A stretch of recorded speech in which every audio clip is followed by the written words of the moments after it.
Hello friends, कैसे हो आप सब। तो 23 अगस्त सेकंड शिफ्ट में जिनका भी एग्जाम था, सेकंड शिफ्ट में, क्योंकि फर्स्ट शिफ्ट का तो काफ़ी सारे स्टूडेंट ने बताया था कि इजी था, और सेकंड शिफ्ट में भी काफ़ी सारे स्टूडेंट ने बताया कि पेपर बहुत इजी था, आराम से करिए, कोई दिक्कत नहीं है।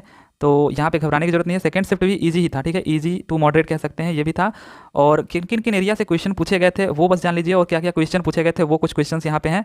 तो पहले बात करें मैथमेटिक्स की एप्टीट्यूड की, तो इनका जो एरिया था वो तो जितने टॉपिक है उन्हीं से पूछेगा, बशर्ते लेवल क्या था वो जानना है। जैसे यहाँ पे ट्रिग्नोमेट्री से पहले और सेकंड शिफ्ट में दोनों से क्वेश्चन थे, और CISI तो अब तक जितना एग्जाम होता हुआ है DFCCL का सब में पूछा है। तो इससे आप लोग 3 से 4 क्वेश्चन जरूर करिएगा, ठीक है, करके जाइएगा ताकि यहाँ पे ये बन जाए।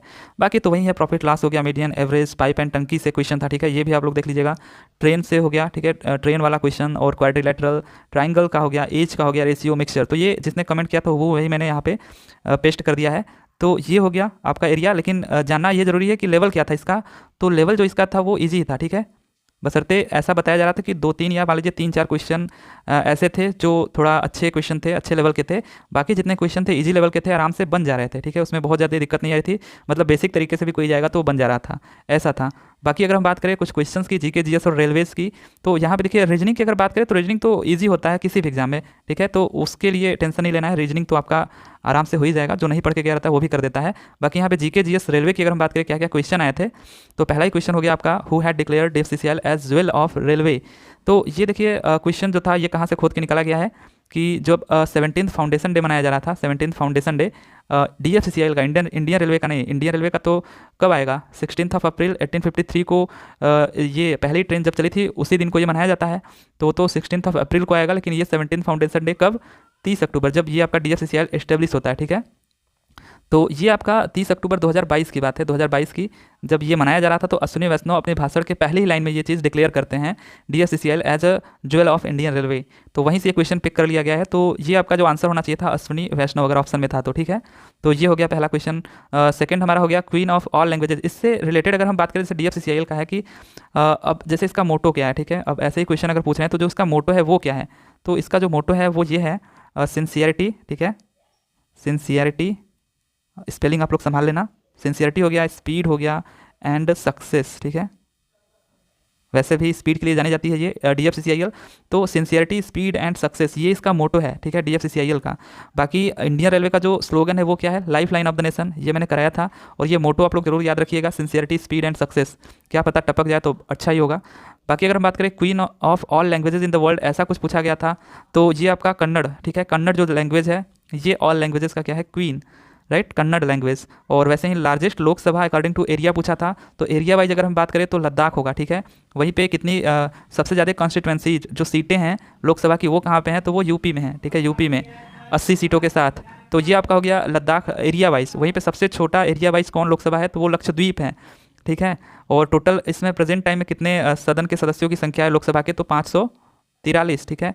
ये सब चीज़ें लोकसभा से और राज्यसभा से, जो इनको इनके सीटों की संख्या और चुनाव से रिलेटेड जितने हाल ही में हुए हैं उनको एक बार अगर आप देख लो तो अच्छा रहेगा। बाकी atomic number 29 lies between which group, तो ये देखिए वो मतलब आपका जो पहला शिफ्ट था उसमें भी डी ब्लॉक से पूछा गया था, यहाँ भी डी ब्लॉक से, ठीक है। टेन्योर ऑफ प्रेसिडेंट, जो इनका कार्यकाल होता है वो पूछा गया था 5 साल का, किस आर्टिकल में ये है, तो ये आर्टिकल नंबर 56 भाग 5 में है। तो इनसे रिलेटेड आर्टिकल जो 52 से शुरू होता है उसको आप लोग जरूर देख लीजिए। बाकी मॉन्टेग्यू रिफॉर्म जो है आपका, इससे रिलेटेड कुछ क्वेश्चन था, ठीक है, अब क्या था ये नहीं पता है, लेकिन इससे रिलेटेड था मॉन्टेग्यू रिफॉर्म। तो 1999 गवर्नमेंट ऑफ इंडिया एक्ट 1999 के तहत ये था आपका, ठीक है, मॉन्टेग्यू रिफॉर्म होता है। बाकी अगर हम बात करें गांधी इरविन पैक्ट, ये कब हुआ था, तो 5 मार्च 1931 को। तो महात्मा गांधी से देखिए आपका पहले शिफ्ट में भी क्वेश्चन था, सेकंड शिफ्ट में भी क्वेश्चन आपको दिखा, ठीक है। तो ये आपका हो गया महात्मा गांधी से रिलेटेड, मतलब गांधी जो युग है उससे रिलेटेड क्वेश्चन है, तो जहाँ से भी आपको मिले गांधी युग से रिलेटेड उसको एक बार देख लीजिए। अगला है second ICC world cup held in, तो ये आपसे सेकंड का पूछा था या कब का पूछा था, कमेंट में ऐसा ही लिखा गया था, second ICC world cup held in which year, या फिर जो भी लिखा था। तो यहाँ पे अगर हम बात करें सेकंड जो हुआ था, तो पहले जो 3 ICC ODI वर्ल्ड कप की अगर मैं बात करूँ तो वो इंग्लैंड में ही हुए थे, पहले जो 3 थे, ठीक है। और वहीं पे अगर हम बात करें 1983 में अपना इंडिया जीता था वर्ल्ड कप ODI वाला पहला, और वहीं पे 2023 का जो ODI वर्ल्ड कप होना है ये कहाँ पे होना है, तो अपने इंडिया में होना है।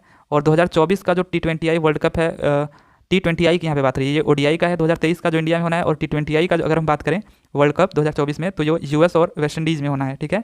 तो US और वेस्ट इंडीज़ की धरती पे होना है। और वुमेन की अगर हम बात करें T20 वर्ल्ड कप जो 2025 का होना है वो अपने इंडिया में होना है, ठीक है, महिलाओं वाला। आगे अगर हम बात करें तो स्पोर्ट्स रिलेटेड यहाँ पे क्वेश्चन देखने को मिला था आपको सेकंड शिफ्ट में। फर्स्ट शिफ्ट का कोई बताया नहीं था कि स्पोर्ट्स से मिला था कि नहीं मिला था। अगला आपका कुछ कॉन्केव मिरर से रिलेटेड था कि इमेज फॉर्म्ड एट, जैसे प्लेन मिरर से था वैसे कॉन्केव मिरर से। तो यहाँ पे कुछ क्वेश्चन था लेकिन ये नहीं पता है कि ऑब्जेक्ट कहाँ पे रखी गई थी, ठीक है। वैसे अधिकांशतः इसमें वास्तविक और उल्टा बनता है, लेकिन यहाँ पे कहाँ पे ऑब्जेक्ट रखा गया है, ऐसा कुछ क्या पूछा गया था वो क्लियर नहीं है, ठीक है। आगे अगर हम बात करें एग्रीकल्चर प्राइस कमीशन से कुछ करके था, ठीक है। तो ये आपका 1965 में अस्तित्व में आया था। तो इससे रिलेटेड कुछ क्वेश्चन था एग्रीकल्चर प्राइस कमीशन से। आगे आपका हो गया जैसे कि unit of power of lens पूछा गया था, तो ये आपका डायोप्टर हो गया, ठीक है। डायोप्टर डी से डिनोट करते हैं। बाकी इलेक्ट्रिसिटी इज जनरेटेड फ्रॉम, ऐसा कुछ क्वेश्चन पूछा गया था इसी से रिलेटेड। अब क्या पूछा गया था यहाँ भी क्लियर नहीं है, जो कमेंट में लिखा गया था वही हूबहू मैं यहाँ पे आपको उतार दिया हूँ। तो इलेक्ट्रिसिटी जनरेटेड फ्रॉम, तो ये कोल और यूरेनियम हो गया, आपका नेचुरल गैस हो गया, विंड हो गया, जियोथर्मल, हाइड्रो पावर प्लांट। तो काफ़ी सारे पावर प्लांट है जो जनरेट करते हैं, जिनमें से कि आपके कुछ होते हैं जो रिन्यूएबल होते हैं और कुछ नॉन रिन्यूएबल होते हैं, ठीक है। तो आप याद रखिएगा जो रिन्यूएबल होते हैं उनको नॉन कन्वेंशनल बोलते हैं, ठीक है, और जो नॉन रिन्यूएबल होते हैं उनको कन्वेंशनल। तो ये आपके जो कोल हो गया, जैसे यूरेनियम हो गया, और नेचुरल गैसेस, ये जो बिजली पैदा करते हैं इनको हम लोग क्या बोलते हैं, कन्वेंशनल। मतलब ये नॉन रिन्यूएबल हैं, इनको दोबारा रिन्यू नहीं किया जा सकता, एक बार गए तो गए। बाकी अगर हम बात करें wind, geothermal, hydro power plant, ये सब जो है आपके रिन्यूएबल सोर्सेस हैं इलेक्ट्रिसिटी जनरेट करने के, ठीक है। तो अगर ऐसा क्वेश्चन पूछे तो आप कर सकते हो। बाकी ये क्वेश्चन क्या पूछा गया था अगर आप कमेंट करके बताओ तो बेटर है, जो क्वेश्चन मतलब मैं यहाँ पे ले रहा हूँ एग्जैक्ट क्या क्या क्वेश्चन था, ठीक है। अगला है कि communal election held in which year. तो ये जो कम्युनल इलेक्शन था ये कब हुआ था, जो सांप्रदायिक चुनाव है, तो ये आपका 1909 मार्ले मिंटो सुधार वाला है ये, ठीक है। तो ये आपका जो मार्ले मिंटो हैं, ठीक है, मिंटो लॉर्ड जो मिंटो हैं उनको बोला जाता है कम्युनल इलेक्शन का जनक बोला जाता है, और ये 1909 में हुआ था, ठीक है, 1909 में। अगला अगर हम बात करें कावेरी रिवर से रिलेटेड क्वेश्चन था कि ओरिजिनेटेड फ्रॉम, तो ये आपका ब्रह्मगिरी के ताला कावेरी, ठीक है, यहाँ से, जो कि कुर्ग डिस्ट्रिक्ट में है कर्नाटका के, तो यहाँ से इसका उद्गम हुआ है, ठीक है, यहाँ से ये ओरिजिनेट होती है आपकी जो कावेरी रिवर है, राइट। अगला था DFCCIL इस्टेब्लिश्ड, तो ये क्वेश्चन अगर पूछा होगा तब तो एक तरीके से दो क्वेश्चन हो गया, मतलब दो क्या, वो तो पहला जो था ज्वेल ऑफ इंडियन रेलवे इसी दिन बोला गया था, ठीक है, 30 अक्टूबर 2022 को, और ये इस्टेब्लिश होती है 30 अक्टूबर 2006 को, ठीक है। तो अब ये एक क्वेश्चन, ऐसा क्वेश्चन पूछा गया था। और बाकी एक था एंड एनीमिया करके, कि ये मिशन किसका है, तो एनीमिया से ही रिलेटेड एक मिशन है, लेकिन एंड एनीमिया करके नहीं है, लेकिन एनीमिया से रिलेटेड एक मिशन है जो कि हेल्थ मिनिस्ट्री द्वारा शुरू किया गया था। बाकी अगर हम बात करें when all the records of DFCCIL submitted to railway minister, कुछ ऐसा क्वेश्चन था। अब मुझे लगता है कि इस क्वेश्चन में जरूर कुछ गड़बड़ी है, ऐसा तो क्वेश्चन नहीं पूछना चाहिए कि कब रिकॉर्ड अपना सबमिट करती है, तो इसको जरूर कमेंट करके बताइएगा कि क्या पूछा था, लेकिन कुछ ऐसा ही क्वेश्चन पूछा था। तो अगर ऐसा पूछा होगा तब तो एक तरीके से ये बिल्कुल टफ में जाना चाहिए, ठीक है। तो इंडियन रेलवे का कह सकते हैं कि मॉडरेट टू टफ ही था। बाकी अभी सारे क्वेश्चन आए तब पता चलेगा जब आपका आंसर की वगैरह आएगा। और यहाँ पे एक क्वेश्चन और पूछा गया था, किसी ने कमेंट किया था कि शायद ये भी पूछा गया था कि एड्स किस वायरस से होता है, या फिर कोई भी ऐसा रोग किस वायरस से होता है। तो ये तो आपका सिंपली हो गया ह्यूमन इम्यूनोडिफिशियेंसी वायरस HIV से, ठीक है। बशर्ते जितने भी रोग हैं, ठीक है, रोग से रिलेटेड जो कि आपके वायरस से होते हैं, साथ ही बैक्टीरिया से होते हैं, ठीक है। तो ये सब जितने भी क्वेश्चन हैं, बैक्टीरिया, प्रोटोजोआ, फंगस से होने वाले रोग और ब्लड ग्रुप, ठीक है, क्योंकि ये चीज़ें अभी नहीं पूछी गई हैं तो अब यही सब चीज़ें उठाएंगे, ठीक है। तो ये हो गया आपका, और विटामिन से, ठीक है, विटामिन से रिलेटेड जितने भी क्वेश्चन बनते हैं इनको आप लोग एक बार जरूर देख ले तो बेटर रहेगा कि इनसे एक क्वेश्चन बन रहा है, ठीक है। तो एक क्वेश्चन आपके जरूर इससे हो जाएंगे। बाकी यही सब है, लेवल बहुत ज़्यादा टफ नहीं है, तो इस वजह से आराम से इत्मीनान से करिए, क्वेश्चन बन जाएंगे, ठीक है। तो चलिए फिर मिलते हैं अगले वीडियो में, तब तक के लिए thank you, tata and bye bye.